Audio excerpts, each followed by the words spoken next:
Halo guys, apa kabar kalian semua? Semoga kalian baik-baik saja. Jadi pada kali ini saya akan membahas sedikit perubahan sosial sosiologi kelas 12. Apa itu perubahan sosial? Perubahan sosial adalah perubahan pada lembaga-lembaga kemasyarakatan dalam suatu masyarakat yang mempengaruhi sistem sosialnya, termasuk di dalamnya nilai-nilai, sikap, dan pola perilaku di antara kelompok-kelompok dalam masyarakat. Nah, contoh-contoh perubahan sosial itu cara berpakaian. Nah, dulunya orang memakai sarung-sarung atau memakai sarung di bagian celananya. Nah, sarung sekarang sudah seiringnya dengan berjalannya kemajuan teknologi sehingga merubah tren-tren atau tren-tren baju yang menjadi modern. Yang kedua itu komunikasi. Nah, dulunya orang-orang berkomunikasi lewat surat yang dikirim pos yang membutuhkan waktu yang lama. Nah, dan kemajuan teknologi ini juga merubah cara berkomunikasi yang kini bisa dilakukan dengan cepat lewat perangkat handphone, email, atau internet. Yang ketiga itu mode rambut. Zaman dulu gaya rambut Indonesia itu biasanya sangat standar dan tidak aneh-aneh. Nah, namun sering berjalannya waktu, tren mode rambut yang menjadi lebih bervariasi dan beragam serta terpengaruh oleh artis idola. Nah, dan lain-lainnya. Adapun juga ciri-ciri perubahan sosial yang kita ketahui sebagai berikut. Yang pertama itu tidak ada masyarakat yang stagnan. Nah, masyarakat yang stagnan itu adalah bahwa masyarakat yang tidak ada yang berhenti berubah.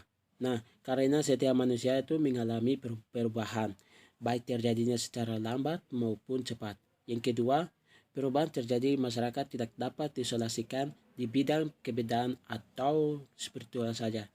Yang ketiga, perubahan sosial yang cepat biasanya mengakibatkan terjadinya disorganisasi. Nah, disorganisasi itu apa? Nah, disorganisasi itu adalah sebuah keadaan yang kacau yang hanya sifatnya sementara dalam proses penyelesaian diri.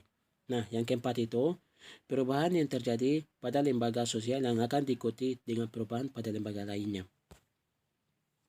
Nah, adapun juga teori-teori perubahan sosial yang dibagi menjadi dua. Yang pertama itu teori perkembangan linear.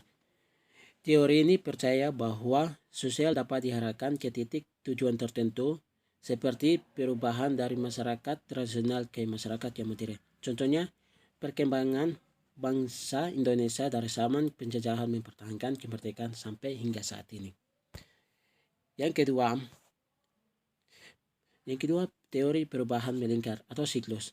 Teori ini beranggapan bahwa perubahan sosial pada masyarakat merupakan sesuatu yang tidak dapat direncanakan atau diarahkan. Misalnya perubahan mode pakaian atau gaya hidup. Nah, ada juga dampak positif atau manfaat dari perubahan sosial. Yang pertama itu perkembangan ilmu pengetahuan teknologi dalam masyarakat. Yang kedua, terciptanya lapangan kerja baru. Yang ketiga, terciptanya tenaga kerja dengan kualitas yang lebih baik. Yang keempat, terbentuknya nilai dan norma baru. Yang kelima, efektivitas dan efisiensi kerja meningkat. Yang keenam, tingkat pendidikan dan kesadaran politik semakin tinggi. Yang ketujuh, perlindungan dan kebebasan dalam berpendapat. Yang ke-8, masyarakat semakin menghargai waktu. Nah, inilah contoh dari masyarakat dulu yang menggunakan kerbau untuk membaca sawah, dan sehingga dengan kemajuan teknologi sehingga membuat yaitu yang bernama traktor sehingga dapat meringankan beban para petani. Nah, adapun juga dampak negatif atau kerugian dari perubahan sosial.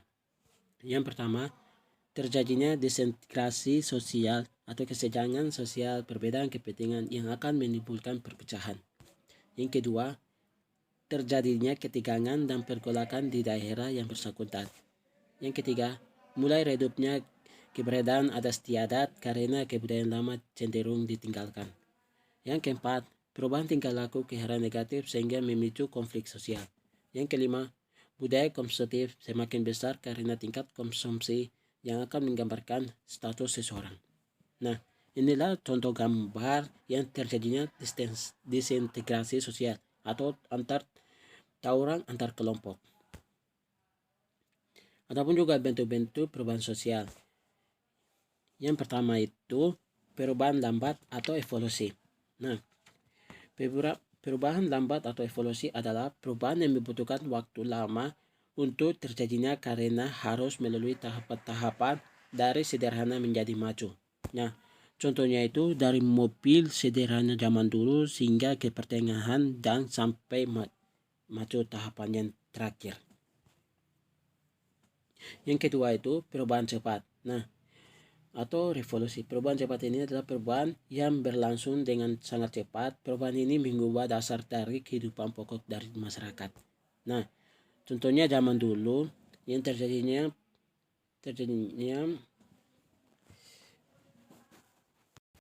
contohnya perkembangan yaitu dari kemerdekaan Indonesia hingga sampai saat ini.